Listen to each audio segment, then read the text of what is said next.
লোকে মদ খায়, খাওয়ার পরে বমি করে, অনেকে পায়খানা সহ নানা রকম বিশৃঙ্খলা সৃষ্টি হয়। আমরা চাচ্ছি এটা যেন অতি দ্রুত এখান থেকে চলে যাক। সমস্যা হয় মানুষের, ব্যবসা প্রতিষ্ঠানের ক্ষতি হচ্ছে, বিভিন্ন রকমের আপনার লোকজনের নানা রকম সমস্যা সৃষ্টি হচ্ছে। এখানে ওই যে আপনার পাট্টাটা বা মদের দোকান যেটা বলে ভাবে চলার দরকার, তা ওইভাবে চলে না। খারাপ ভাষা কথাবার্তা বলে, খাওয়া দাওয়া করে বমি করে, এতে করে আমাদের ওই ভাড়াটিয়ার সমস্যা, এই জন্য এরা চলে যায়। নানা অনিয়মে অভিযুক্ত লক্ষ্মীপুর প্রেস ক্লাবের সামনে অবস্থিত এই বাংলা মদের দোকানটি কোনোভাবেই নিয়ন্ত্রণ করা যাচ্ছে না।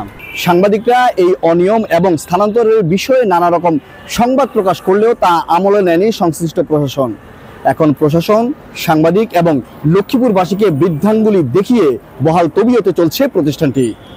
লক্ষ্মীপুরবাসীর প্রশ্ন, তাহলে কবে নাগাদ প্রশাসন এই প্রতিষ্ঠানটির বিরুদ্ধে ব্যবস্থা গ্রহণ করবে? আমাদের দরজা সবার জন্য উন্মুক্ত। ওনারা শুধু আমরা কেন, এখানে তো জেলা প্রশাসন আছে, পুলিশ প্রশাসন, সরাসরি ওনারা আমাদের কাছে জানাতে পারে ওনারা কি ধরনের সমস্যা। আর আপনি যে প্রেস ক্লাবের কথা বলছেন, অবশ্যই এটা একটা খুবই গুরুত্বপূর্ণ প্রতিষ্ঠান এবং আমরা যদি দেখি, এবং এটা অবশ্যই নিশ্চয়ই গুরুত্ব বহন করে, এবং এই প্রেস ক্লাবের পাশে যদি এই ধরনের দোকান অবস্থানটা যদি সমস্যাজনক হয়, আমরা অবশ্যই এটাকে স্থানান্তরের জন্য লিখব।